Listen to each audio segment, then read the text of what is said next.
Hello, I'm Jamika Scott. I am running for Tacoma City Council, District 3. We are in lovely Hilltop, Tacoma, and we are about to ride Route 28 into downtown.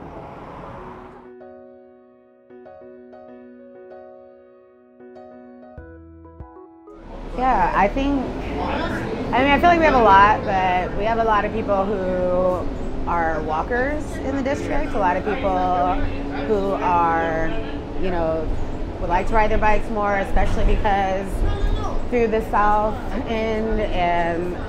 parts of the Hilltop and parts of Central, Hilltop's getting a bit more like, having more transit options throughout it. But I think one of the big things is because we're such a walkable area and we want to favor having more modes of transportation, one of the biggest things is,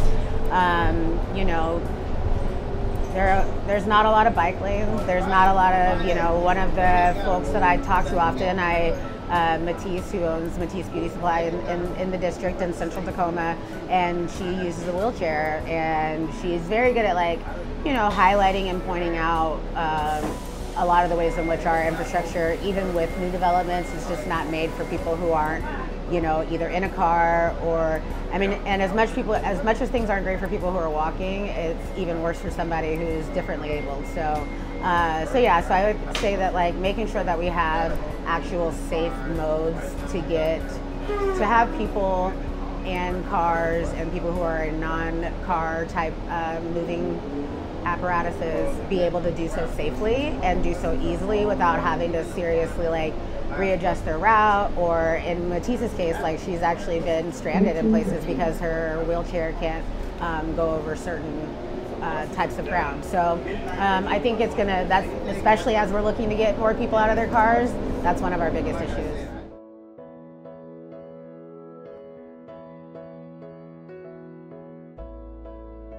Yeah, so I think that there are a lot of really cool opportunities that are coming up. I was talking with some folks at TPU. I was also talking with folks at the Clean Air Agency and looking in, the walkability and the bikeability of our neighborhoods is going to be really important as we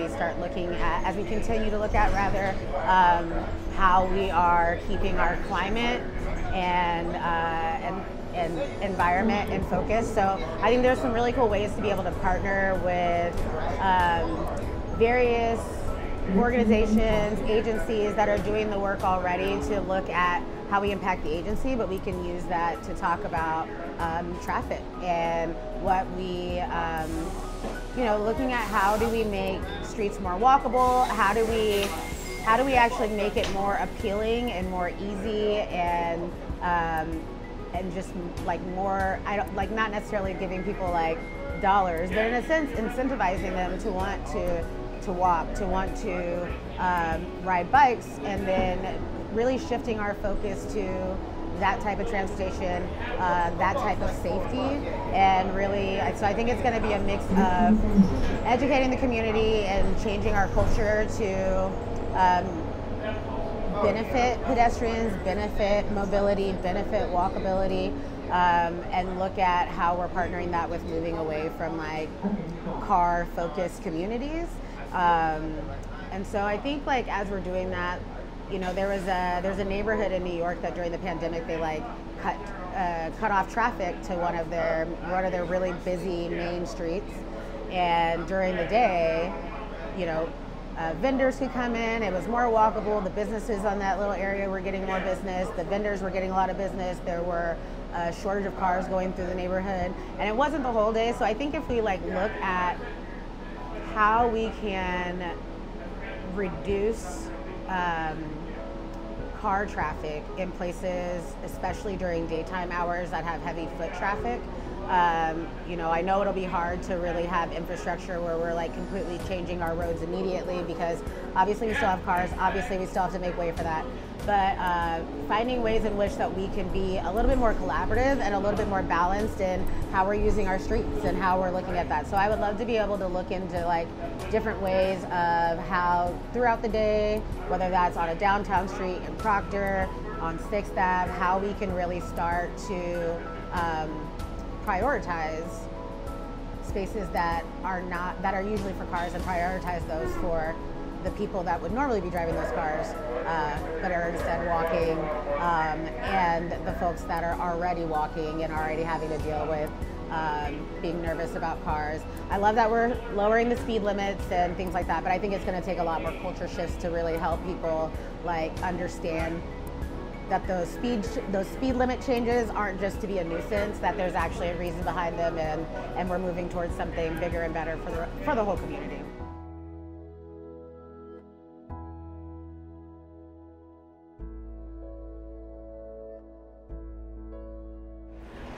So I think that I would lean more on the side of supporting it. Obviously, I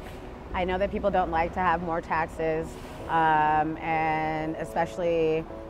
you know, especially in a state where our tax code is so regressive anyway, that a lot of the people who are utilizing these public systems are gonna, you know, they're already being hit with a lot of taxes. But I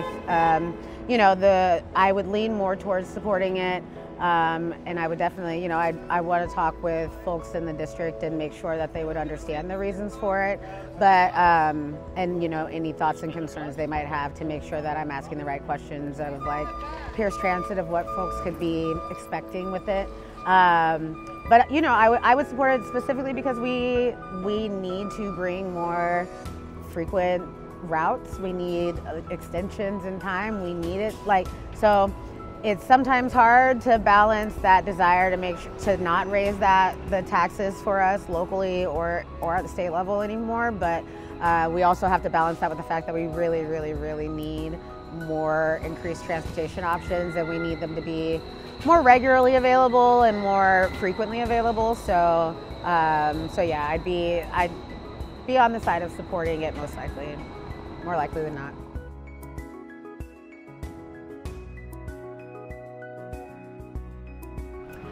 I mean, I think like the expansion of the light rail is really important. I'm glad that we're getting closer and closer to it actually being going. Having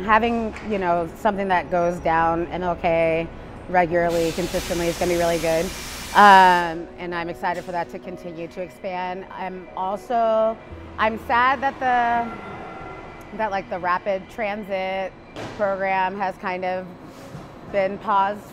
for a little bit. I know that we're looking into like the enhanced buses and things like that, but I think looking at like what we can, like furthering that, I know that some of those like enhanced routes that they were looking at are going to be more a little further out in the county, to coming in toward downtown and things like that. But I think kind of taking that idea, seeing what we could do on a local level, like more local, because I feel like that's a similar thing. Like right now, I was talking a bit ago about my mom and how, you know, she lives in the South End and she works over at TG, and right now there's not really a direct route for her to just get to one side, from one side of the city to the other and back, and it's all really dependent upon like things running on the right timeline. And of course, we all know things happen. Buses run late, buses run early. So finding some ways to look into, I think that those types of programs, those types of things that we're looking at, finding ways that even if we can't, I understand the reasoning why we had to put the rapid transit project on pause. But I think finding some way to help supplement that along with the enhanced routes that we're doing further out, doing them on like a local level, you know, maybe a bus that just goes down south to come away. And it doesn't necessarily even have to be. I was in Laguna Beach, and along with their bus system and their rapid transit there, they also have just a little trolley that's like local and like open windows, not anything too fancy. You know, there might be an option for them to be electric, but I think it's also pretty small on the emissions side of things as well. But looking at something like that, that could easily get people to and from, that's a little more local, that allows us to get people through these main areas where people's,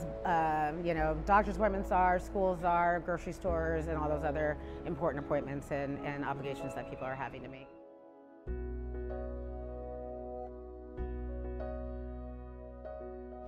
Yeah, so I think that in a lot of ways we're on our way to some cool projects and stuff that will connect the community a lot more and make it a bit easier to get around. But ultimately, I'm really interested in looking at how we do a lot of like partnership type work and not just like, you know, government agency partnerships, but how do we work with the community to really understand the needs that the people who are most likely to be using public transportation, the people who are most likely to be on their bikes or walking along our sidewalks, and like how do we make sure that we are creating projects that and creating a vision that allow for the future that we're trying to work toward. When we think about neighborhoods that can, you know, that are walkable so people don't have to rely on cars, when we think about neighborhoods that have lush tree canopies, when we think about neighborhoods that are safe and, you know, dense and activated, I think, you know, really looking at how we currently make space for navigation in our city is going to be really important. So just, I think, but a big key to that right now is really going to be bringing in the people who are going to be most impacted by these changes. And so, you know, my entire campaign in general is all about getting people's basic needs met and making sure that the community really feels like they have a seat at the table. And so, you know, when it comes to the city, just making sure that, you know, a big part of a city that people want to live in is how easy is it to get around, how safe is it to get around, how much can I walk out in my neighborhood, and so really looking at where do we want our city to go and how are we making sure that our plans are putting us on track to get there, and how do we make sure that we're getting the most input now by the people who are going to be most impacted so that we don't have to try and you know, back our way into equity or back our way into accessibility, but that we're actually putting those things at the forefront of the work we're doing.